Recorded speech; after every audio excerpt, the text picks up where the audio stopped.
A paz do Senhor, meus queridos irmãos.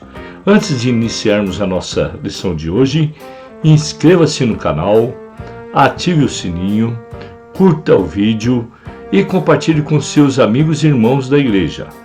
Sou o professor Antônio Belchior Silva, evangelista na Igreja Evangélica Palavra Fiel, Ministério do Jardim Brasil. Hoje estudaremos uma importante lição que consta do livro Os Ataques contra a Igreja de Cristo, as Sutilezas de Satanás, nestes dias que antecedem a volta de Jesus Cristo, escrita pelo nosso honrado pastor José Gonçalves. A paz do Senhor, meus queridos irmãos. Estou muito feliz, pois estamos chegando na quarta lição, que traz como tema a sutileza da normalização do divórcio. Textual. Assim, não são mais dois, mas uma só carne.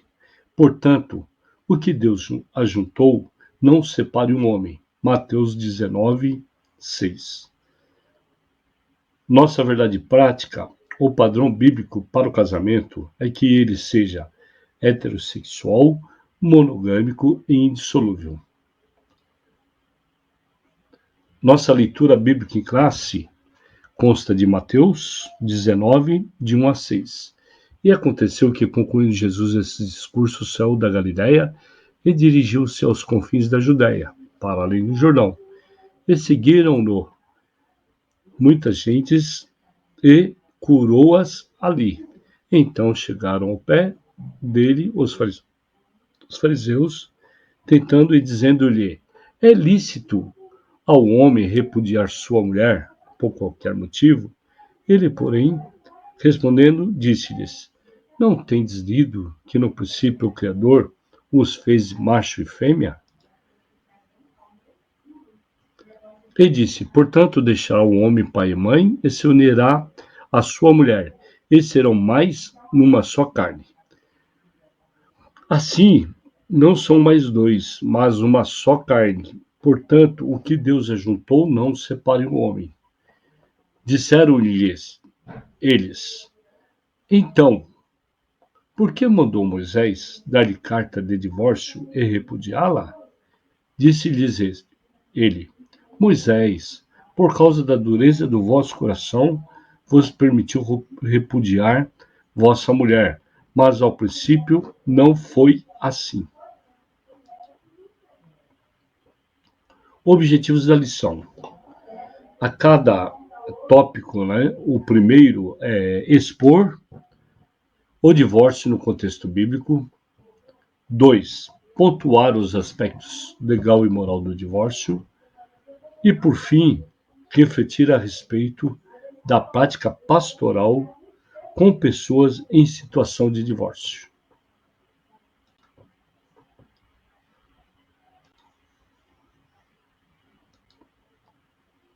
Introdução.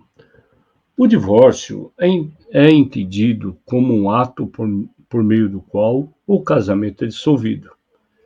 Nesse aspecto, o divórcio é a solução absoluta da aliança conjugal, tendo como resultado a anulação de seus efeitos civis.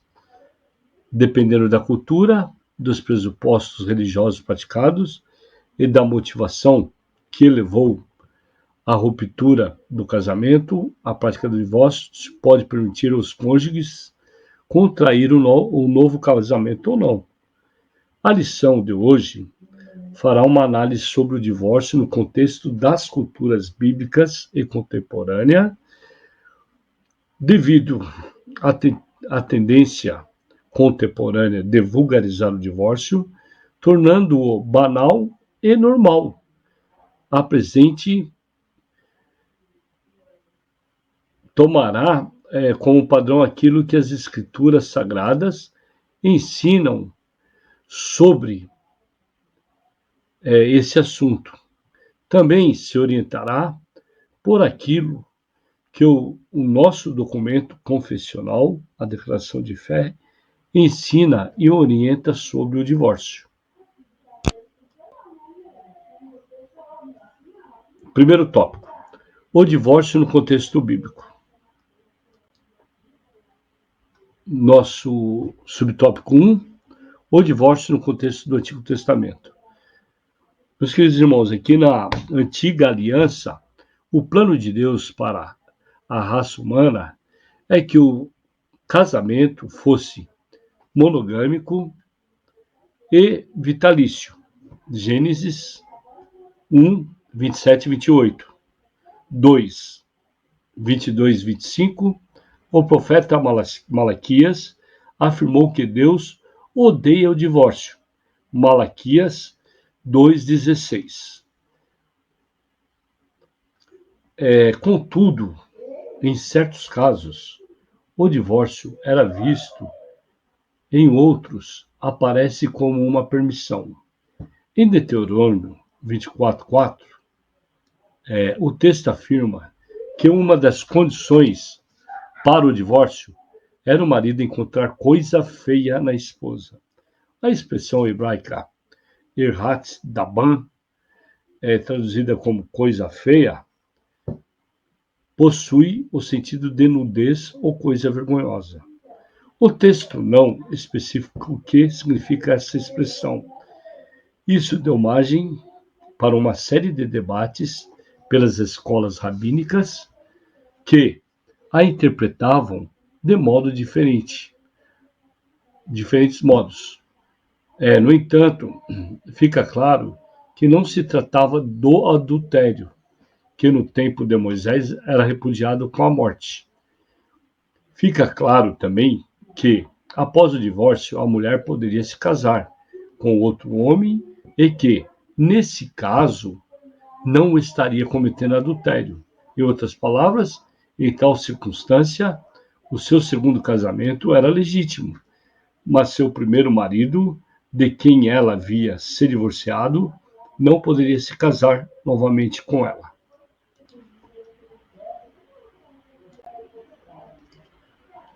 2. O divórcio no contexto do Novo Testamento. O texto de Mateus, capítulo 19, Jesus mostra que o plano original de Deus é que o casamento dure para toda a vida. Mateus, capítulo 19, versículos de 4 a 6. Ele também rejeita todas as outras razões ou motivos dados pelos fariseus para justificar o fim do casamento, inclusive coisa feia citada na lei de Moisés ou coisa indecente. Deuteronômio, capítulo 24, de 1 a 4.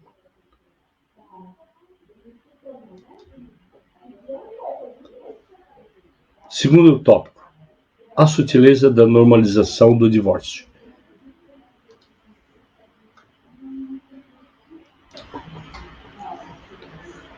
O divórcio no seu aspecto legal. A legislação brasileira já foi muito mais rígida com respeito ao divórcio.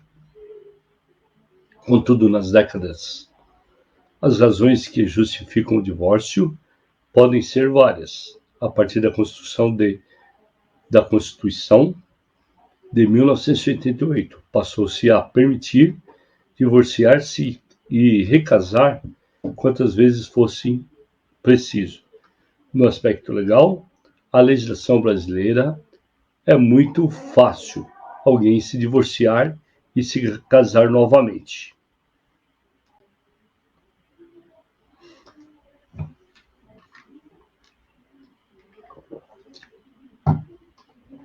Dois, o divórcio no seu aspecto moral.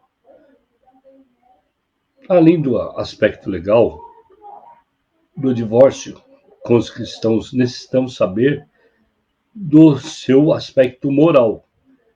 Para um descrente, qualquer razão ou motivo justifica a prática do divórcio e um novo casamento. Mas o cristão deve perguntar se isso é moral. O Estado garante o seu aspecto legal, contudo a Escritura define o seu aspecto moral.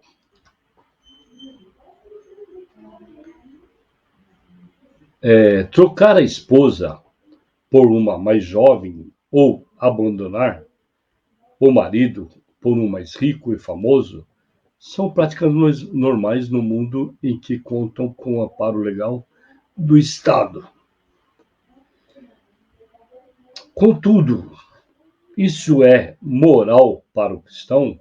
O crente pode fazer isso? No caso de pastores, além do aspecto legal, deve-se levar em conta, sobretudo, o aspecto moral do divórcio. Alguns se divorciam, mas nunca deveriam ter feito. Um preço alto para se pagar. Aqueles que se arriscam a desobedecer a palavra de Deus, forçosamente terminam machucados.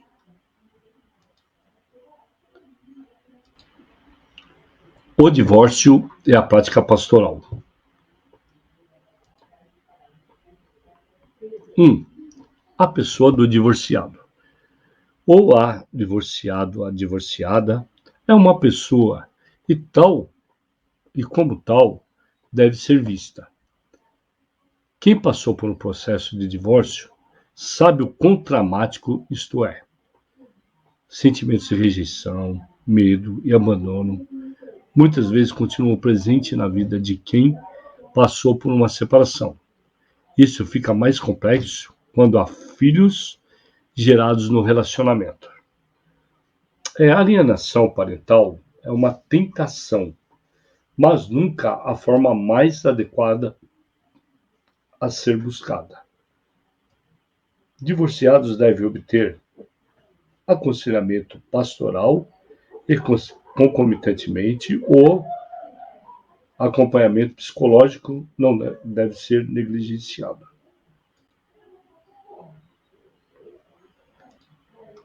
2. O divorciado como cristão.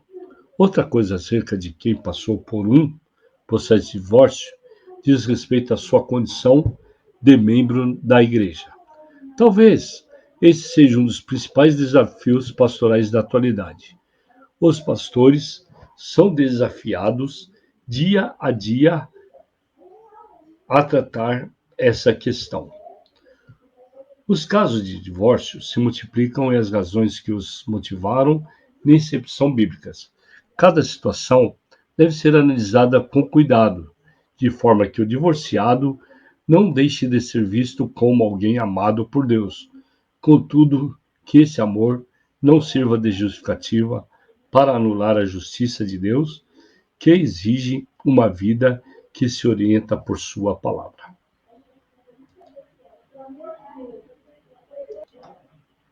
Conclusão. Vimos nessa lição o divórcio sob a perspectiva de diferentes culturas e em diferentes contextos. Observamos que na atualidade há uma tendência entre os cristãos de enxergar o divórcio com normalidade. Essa é uma postura perigosa, arriscada e até mesmo pecaminosa. Isso porque as Escrituras contêm princípios e preceitos que moldam os relacionamentos humanos. O casamento é uma instituição divina que reflete o ideal de Deus.